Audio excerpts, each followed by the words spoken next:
Olá, gente, tudo bem? Meu nome é Alessandra Tubbs e eu sou uma Romichel. Hoje a gente vai estar falando um pouquinho sobre um capítulo da história não muito agradável, um capítulo da história bem triste para nós ciganos, e é um assunto que eu estudo bastante, é um assunto que eu tô sempre me aprofundando, tá? 2 de agosto é International Memory Gypsy Holocaust Day. O que significa isso? Né? Dia 2 de agosto é o Dia Internacional em Memória ao Holocausto Cigano, ou simplesmente Porra de Mo. Tá?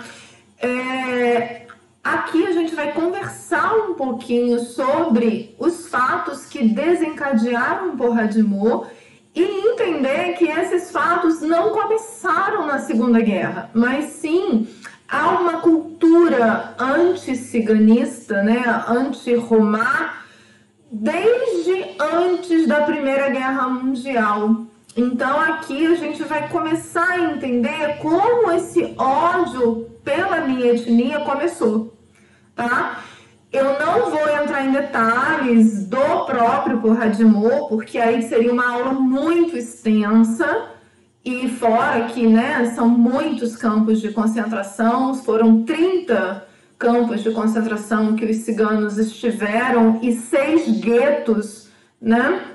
Mas a gente vai entender um pouquinho e até assim ver que a culpa não foi só da Segunda Guerra. A Segunda Guerra foi a ponta do iceberg, foi o finalzinho de toda uma cultura anti-romá, tá? Então a gente vai começar falando um pouquinho. Eu separei aqui uma colinha porque é muita informação, é muito dado histórico, né? Minha formação não é história, mas minha formação é em biologia, mas eu amo história e esse assunto me fascina demais a estar falando, a estar estudando, e meus trabalhos são todos desenvolvidos em relação a esse assunto, tá?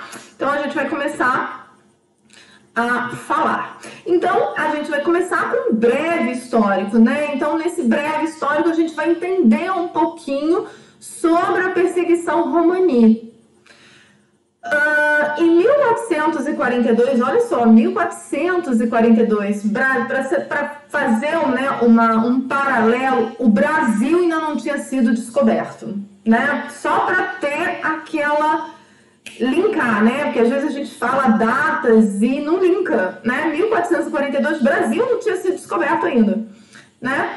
Aquiles de Brandemburgo expulsou os Sintis, né? A etnia Sinti, né?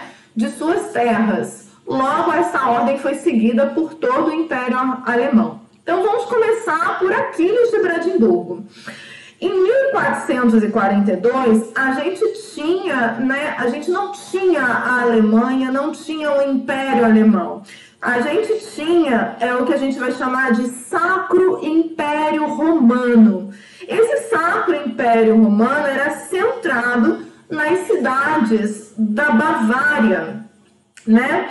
Ao qual Asbach era justamente o centro desse Sacro Império Romano. Aquiles de Brandemburgo, ele foi um governador desse Principado de Asbach, que justamente foi o centro desse Sacro Império Romano. Então, as ordens dele variam muito, né? Então, Sintis estavam chegando à Europa, né, 1400, por volta de 1400, começou os ciganos a chegarem na Europa, e aí essa etnia, né, os Sintis, eles chegaram a essa parte da Bavária, né, nessa parte bávara aí, e esse principado, né, esse príncipe, né, ele expulsou os ciganos das suas terras. E isso foi seguido por todo o império, ou seja, por todos os principados que estavam ali no Sacro Império Romano. No século XVI, o imperador Fernando I, alguns vão chamar até de Ferdinando, porque vem da palavra, né, o que a gente procura em inglês, tá? Ferdinand, né? Suavizou essas leis, excluindo mulheres e crianças, porque essas leis, quando você expulsava esses ciganos, expulsava, gente, não da forma cortês. Olha, você está nas minhas terras, por gentileza, queira se retirar. Não, não era assim.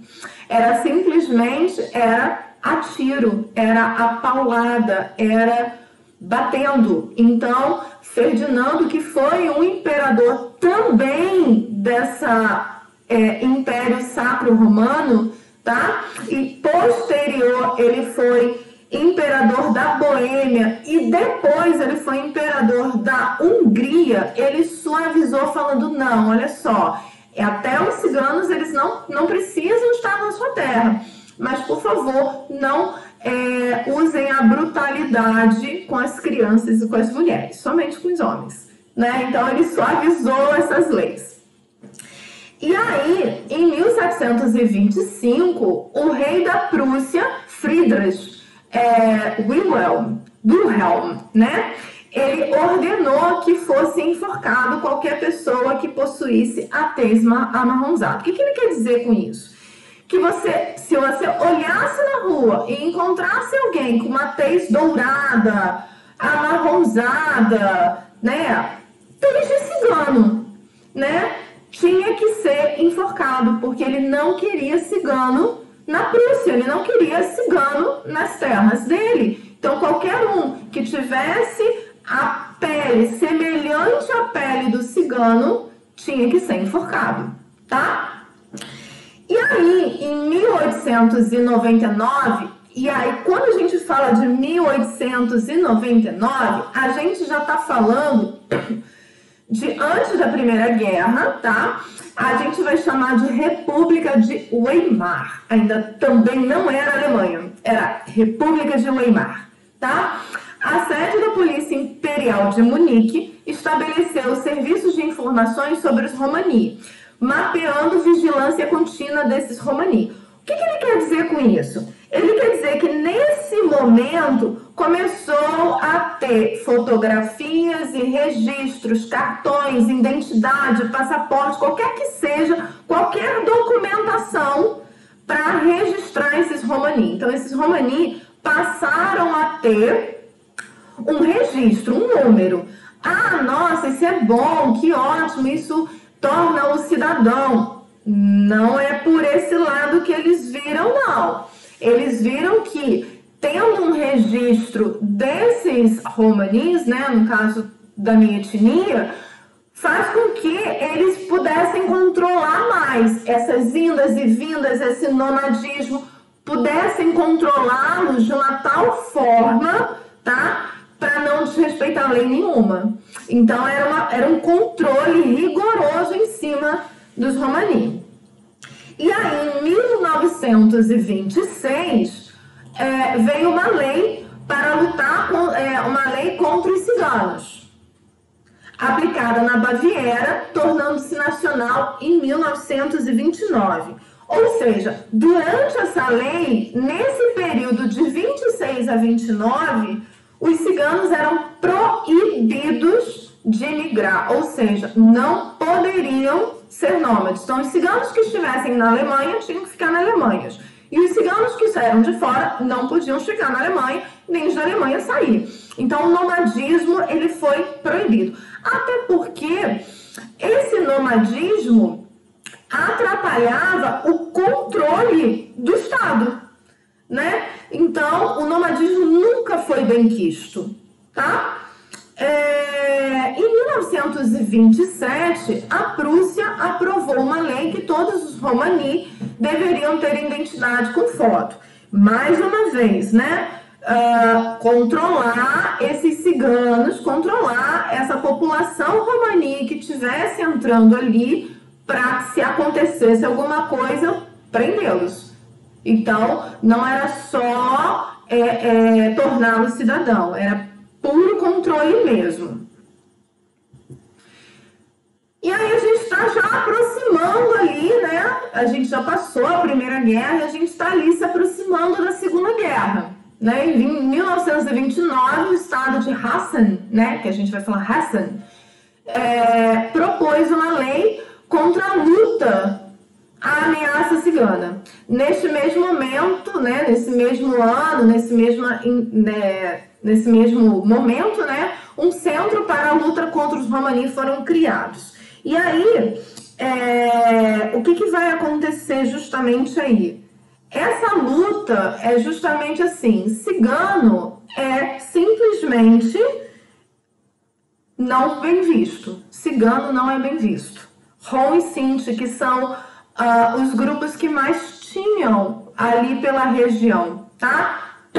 Então, esse centro foi justamente criado para quê? Para combater Romani. Então, já foi uma ideia de que os ciganos não são bem vistos na Alemanha. Então, assim, só para fazer um parâmetro, Hitler não entrou no poder. Hitler assume o poder em 1933. Então, quer dizer, as ideias que Hitler veio a ter e que ocasionou o Porradimor já vem dessa política desde antes desde a Primeira Guerra, ok? Então, assim, não é total culpa de Hitler. Não estou defendendo, mas eu apenas estou justificando, ok?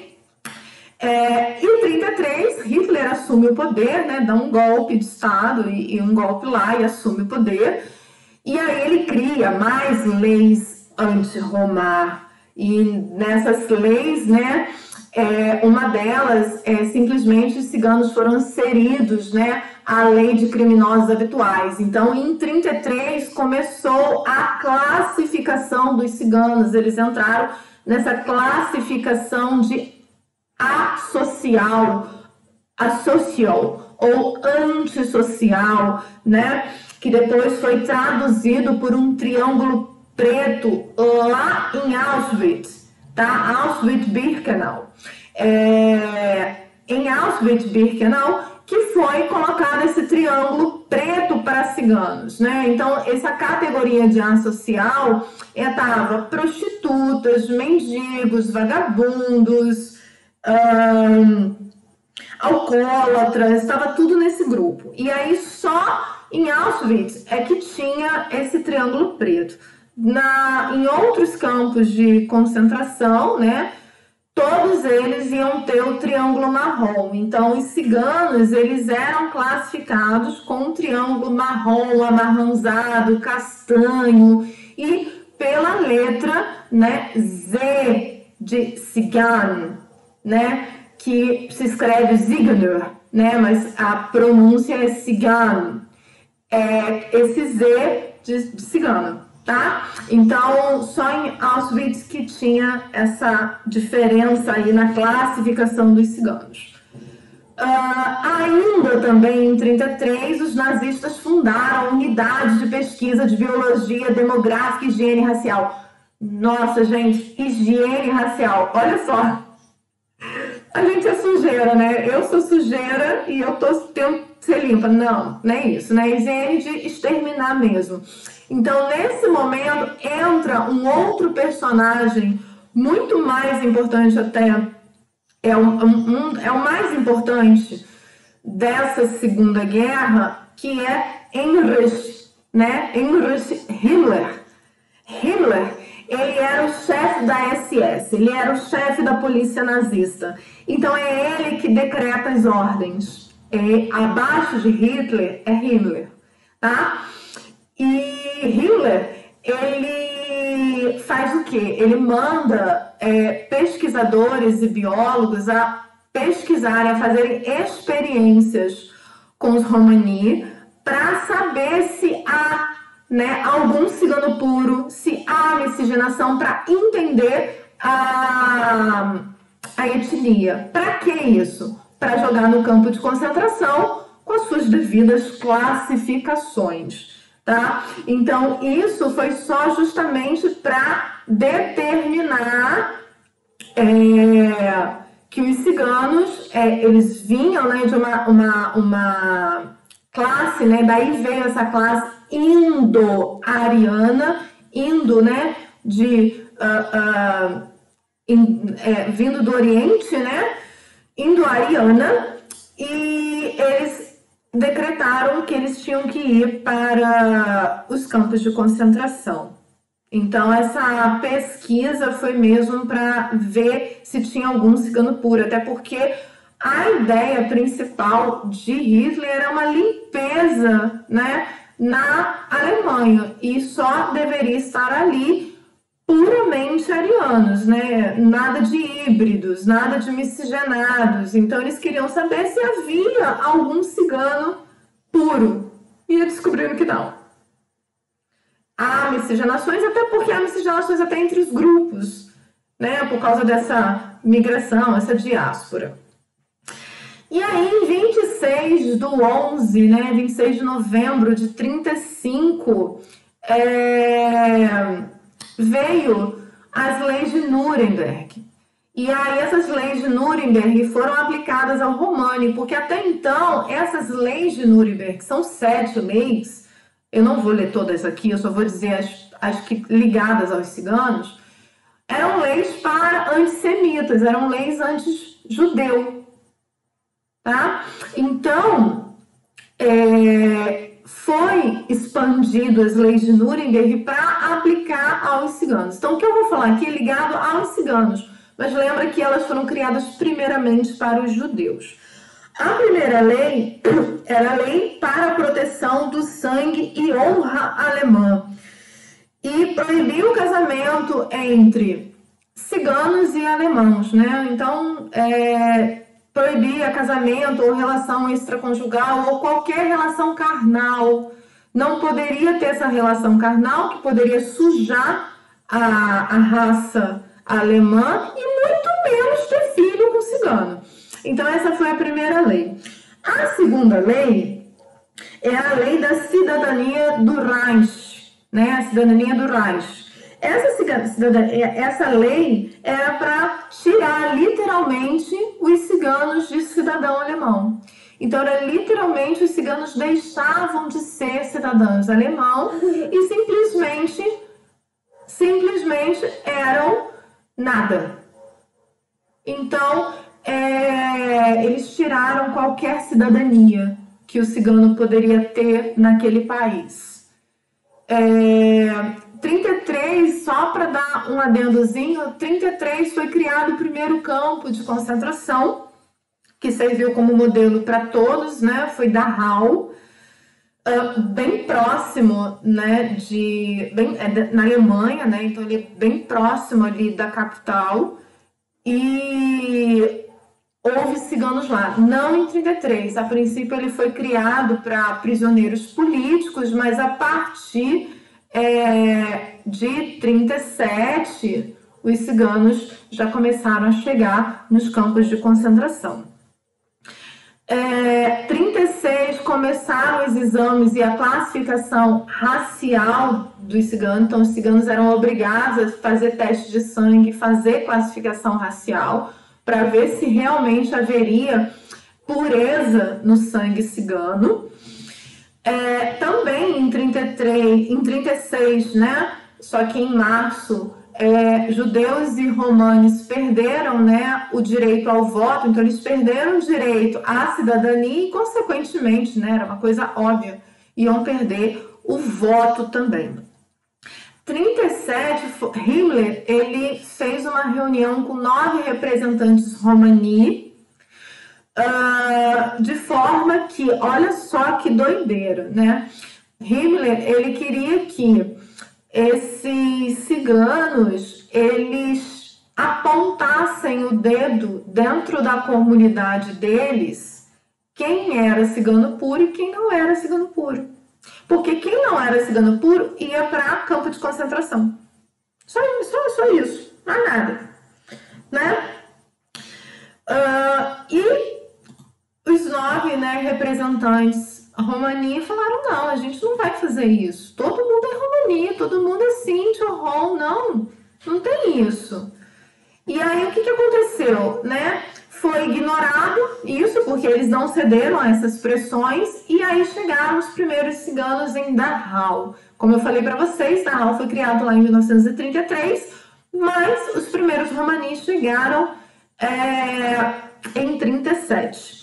E aí eu coloquei guetos e camp. Camp significa campo de concentração, porque gueto é o nome dado, né? É uma palavra italiana dado a um agrupamento, eram locais judaicos na Itália, né? Então, Hitler, ele utilizou pequenos campos de concentração, que eles vão chamar de transitórios, né? O maior famoso é justamente o gueto de Varsóvia, né? É um gueto bem famoso. Esses guetos ficavam esses prisioneiros e dali era decidido o que eles iam ser feitos, se eles iam para Treblinka, Sobibor, Auschwitz, né? Auschwitz, Birkenau, que eram os campos de extermínio, né? Sobibor, Treblinka, Auschwitz e Birkenau eram campos de extermínio. Eram campos. Dachau não era campo de extermínio, era um campo de trabalho forçado. Então você tinha 3 tipos aí de campo de concentração. Tinha os guetos, que eram os campos temporários, em que eles ficavam aguardando para onde iriam, mas também trabalhavam, sofriam penas, sofriam torturas, tá? Mas era uma coisa mais temporária. Alguns até ficaram um pouco mais, mas a princípio, né, era uma ideia de transitório. Tinha os campos de chama-se labor, né? Labor camp, que eram os campos de trabalho forçado. Os trabalhos eram os piores possíveis, né? Então tem até Malthouse tem um que eles faziam escadas humanas, né, para levar uma pedra de 20 quilos lá para cima. Só que aí o último não aguentava o peso da pedra, desarmava todo mundo e morria todo mundo com o peso da pedra. Então os trabalhos eram incessantes. Era quase que o dia inteiro, era 12, 15 horas de trabalho forçado, com zero, né? Quase zero de comida, zero higiene, e os sapatos eram feitos de madeira, então eram bolhas e mais bolhas no pé, era uma coisa assim horrível, extremamente precário. Então era trabalho escravo mesmo. E tinha os campos de extermínio, que era justamente para onde eles iam, era a Marcha da Morte. E aí a gente tem, né, em 1938, né, Himmler falava da raça indo-ariana. Então ele já falava dessa raça de ciganos que vieram do Oriente, mas que tinham que ir para o campo de concentração, tinham que ser exterminados, né? E aí veio, né, a Operação Renard. Essa operação aconteceu entre 41 e 43. Foi uma operação feita para exterminar ciganos. Então eles chegavam nos povoados, né, principalmente na Polônia. Isso aconteceu na Polônia. A gente lembra aí, né, que em 37 para 38 foi justamente a invasão para a Polônia, né? A Polônia estava sendo invadida e anexada ao regime nazista, né? Então, eles fizeram essa operação para exterminar, acabar com os ciganos. E aí muitos foram para Treblinka, né? Que é um campo de extermínio. Como eu falei para vocês, os mais famosos vai ser Sobibor, Treblinka, Auschwitz e Birkenau. Birkenau não é um campo. Auschwitz, ele é dividido em 3 campos grandes principais. Auschwitz, Auschwitz I e 2 e Birkenau. Fora os subcampos, né? Cada um tinha muito subcampo. Por exemplo, Dachau tinha 123 subcampos além do campo principal. Então todos eles vão ter muita gente. Em média de prisioneiro por campo de concentração era 200, 300, 500 mil prisioneiros. E aí aconteceu esse extermínio e foi muitos, né, em massa, né? Então, a partir de 38, chegou em massa muitos romanis para muitos campos de concentração. Inclusive, chegaram muitos também da Dachau, Treblinka, Sobibor, Mars, né? Mauthausen, Sachsenhausen, vários campos. Após a invasão alemã à União Soviética, então, em 41, a Alemanha começa a invadir o território da União Soviética. Até porque a marcha deles era ir para a Rússia, né? Chegar hoje a atual Rússia, Moscou. E aí houve toda aquela história de o exército da União Soviética ficar retardando eles para que quando eles chegasse no inverno, um inverno rigoroso, e com isso não deu certo e acabou por ali, né? Nadaram e morreram na praia. Então, tem essa história, né? Então, durante essa invasão alemã, foi criado, e aí não foi criado em 41, foi criado muito antes, tá? Foi criado antes até de 38, um esquadrão da morte, que na verdade era um grupo militar que a função deles era matar geral que encontrasse na rua, né? Que a gente vai chamar de Einsatzgruppen, né? Esses Einsatzgruppen, eles eram militares e colaboradores civis que se juntaram a aquele grupo. Então, também era dividido, né? Esses Einsatzgruppen, eles eram divididos, tinham Einsatzgruppen do Sul, Einsatzgruppen do Norte, do Sudeste, porque eles pegaram todo esse leste europeu indo para a Rússia. Então, eles mataram muito, né? Então, vamos dizer assim, uma ideia de quantos romanis, né, foram mortos durante a guerra é um número muito impreciso, porque primeiro que muitos não faziam registro nos campos de concentração. Dachau, por exemplo, os registros de mortos começaram a partir de 38, né, 1938. Quer dizer, tudo que foi morto antes não foi registrado.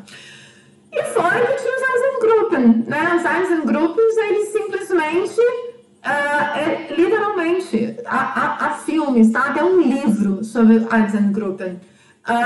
Eles se encontravam na rua e matavam. Tanto que tem uma menção desses Einsatzgruppen no filme Corporó, né? O Liberté, do Tony Gatliff, que é justamente na hora em que a SS chega no campo de concentração, um deles tenta fugir e acaba levando um tiro na cabeça e morre. E o resto vai para o campo de concentração e morre lá, né? Então o filme é bem chamativo, né? Eu até deixo aqui de indicação Liberté, né? Ou simplesmente Corporó, do Tony Gatliff.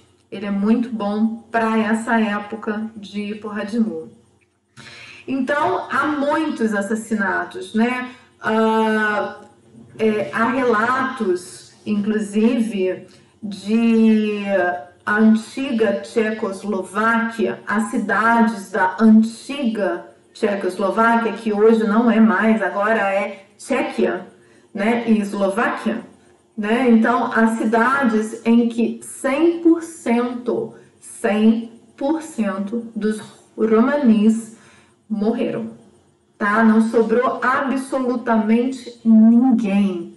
Então, Einsatzgruppen, eles mataram todo mundo. Então, essa conta, esses ciganos mortos por esse grupo militar, né, da SS, não foi contabilizado. Então, números muito imprecisos. Além de ciganos, também eles matavam judeus, oponentes políticos e maçons. Muitos maçons foram perseguidos pelos Einsatzgruppen.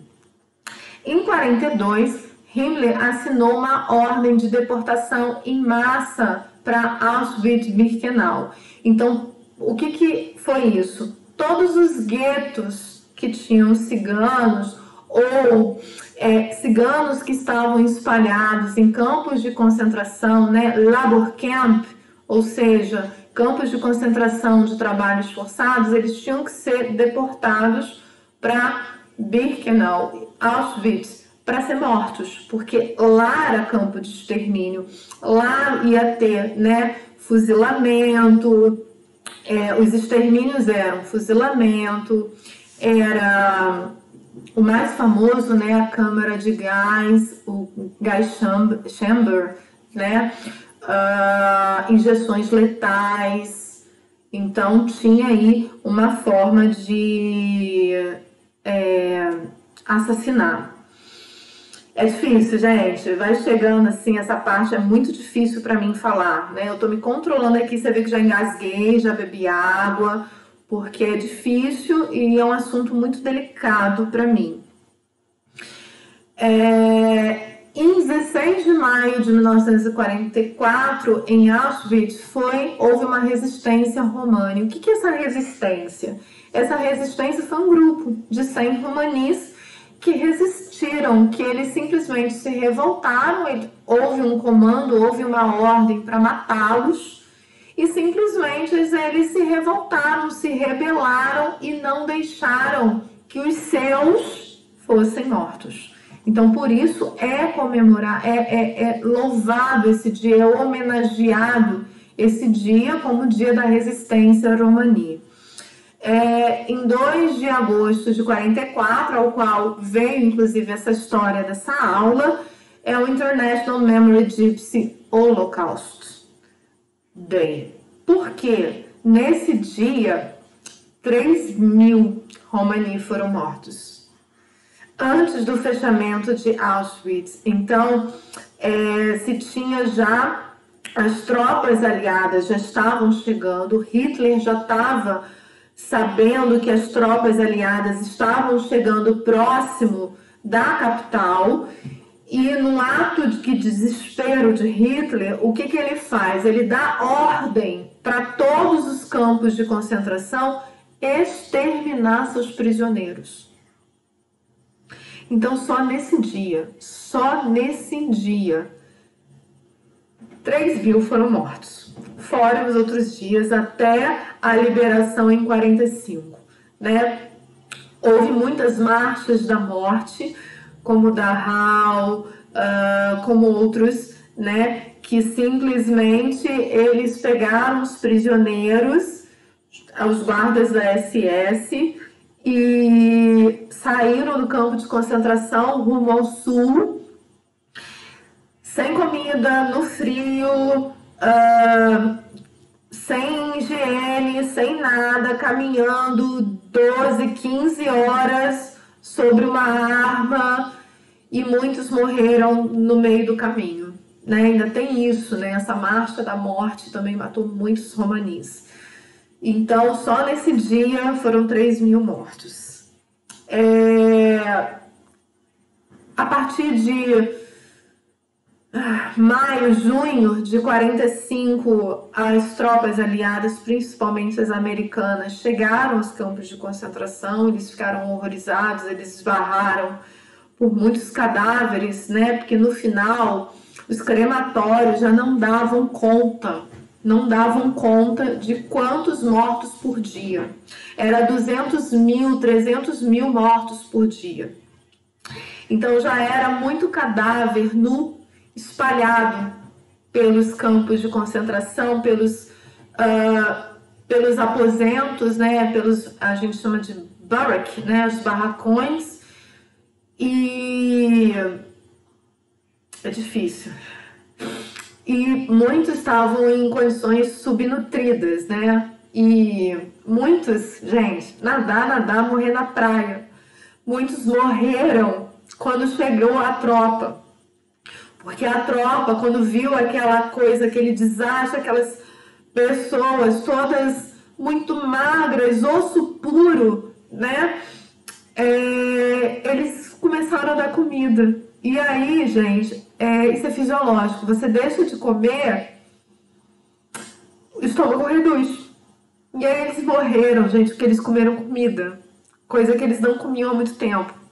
A dieta deles era 100 gramas de pão mofado, muitas vezes eles comiam barata, rato, ou se não, eles comiam muito piolho, porque era o que tinha, né? Muitos comiam piolho, que era o que tinha, então a dieta deles era muito mal, né? Então, quando chegou a tropa alemã e eles quiseram ajudar, né? Eles ficaram desesperados, vou dar comida, vou dar água. E aí eles morreram por causa da comida, porque o estômago deles não estava aguentando, né? Muitos morreram, muitos romani morreram, né? De experiências. Romani foi um grupo étnico, né? Para experiências, então era de interesse de Mengele, de Richter, entre outros médicos, e dentre essas experiências, tá, está tentar tornar a água do mar potável. Como assim tentar botar a água do mar potável? É simplesmente tirar toda a comida daquele preso romani e só ingerir, né, só forçar ele a beber água do mar durante 24 horas para ver o quanto de desidratação ele vai ter. Essa era uma experiência. A outra experiência era de pressão, então eles colocavam esses presos romani em câmaras pressurizadas para saber o quanto de pressão atmosférica eles sobreviveriam. Então estourava tímpano, as células, né, as hemácias explodiam e a pessoa morria. Outro experimento de romani era da água gelada, então eles colocavam esse romani, muitas mulheres colocavam em tonéis de gelo, tiravam elas e deixavam elas ao tempo, principalmente no inverno, nuas, para ver quanto tempo ela ia aguentar antes de ter hipotermia. Então, isso era um experimento. Teve os experimentos mesmo de Mengele, que foram experimentos com gêmeos, para ver, né, de literalmente Frankenstein, pegar uma parte de um gêmeo, pegar a parte de outro e trocar, né? Eu corto o braço de um com a perna do outro e troco, para ver se vai pegar, se a perna, né? Implantes. Eles forjavam os implantes na hora. E teve da esterilização, né? Mulheres romanis chegavam ao campo, principalmente em Auschwitz, e eram esterilizadas. Só que não era esterilizada da forma normal, né? Eram simplesmente cortadas a barriga delas, retirada todas os órgãos reprodutores, e muitas sangravam, morriam de hemorragia, de infecções, né? Romani também foi teste de medicamentos, de antibióticos, até porque no período da guerra foi descoberta a sulfa, que é um tipo de antibiótico, além da penicilina. Então, a sulfa foi descoberta nesse período, então eles infectavam, deixavam a pessoa quase em sepsemia para tentar curar com a sulfa, só que aí muitas vezes já não era de condição, né? Então, teve muita infestação, então vários campos de concentração tiveram infestações de tuberculose, de febre tifoide, até porque tinha muitos ratos, né? Febre tifoide, então muitos morreram por causa dessas epidemias nos campos de concentração. E fora, né, a parte mesmo da brutalidade, né? Muitos eram enforcados, muitos eram espancados até a morte, chicoteado. Então o castigo era 25, 30, 40 chicoteadas, né? Então isso tudo acontecia nesse local que é o campo de concentração. Em 1982, a Alemanha Ocidental reconhece o genocídio cigano. Então foi bom, né? Porque antes disso eu nem coloquei aí mas eu cito, né, em 1971 teve o Manifesto Cigano através do Dia Internacional Romani para reivindicar seus direitos na guerra, né, porque a Alemanha já começava a falar de indenizações, então os romanis, eles fizeram essa reunião para falar que houve um Porradimor, houve um holocausto cigano e sim que eles eram vítimas, mas não foi ouvido, quer dizer, ou essa audição, esse merecimento só aconteceu em 82. E aí, em 24/10/2012, Berlim, né, inaugura o memorial, né, Memorial to the Saint and the Roma Victim of National Socialism, ou seja, um memorial do Sinti-Rom, né, Sinti-Romá, dessas vítimas do socialismo, né? E aí eu deixo aqui falo um pouquinho disso, que quem contribuiu para que houvesse esse memorial foi a Natasha Winter, né? A Natasha Winter, que é parente de uma Sinti do Brasil, que é a Rose Winter, do Sul, grande cigana, que luta pela causa no Rio Grande do Sul. Ela é uma Sinti, ela luta muito e a ancestre dela lutou bastante também na Alemanha. Ela era presidente, né, da Aliança Sinti da Alemanha, e ela, junto com outros ciganos,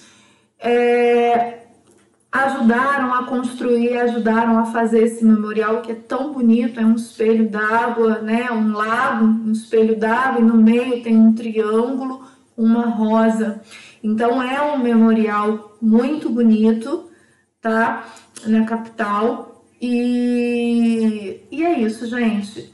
A partir de 2012, então, na verdade, de 82 para cá já começa, né, a Europa a entender e a ver que há um holocausto cigano, há um Porradimor, e que deve ser falado, deve ser lembrado para as seguintes gerações. Aqui no Brasil a gente não tem esse costume de falar do Porradimor.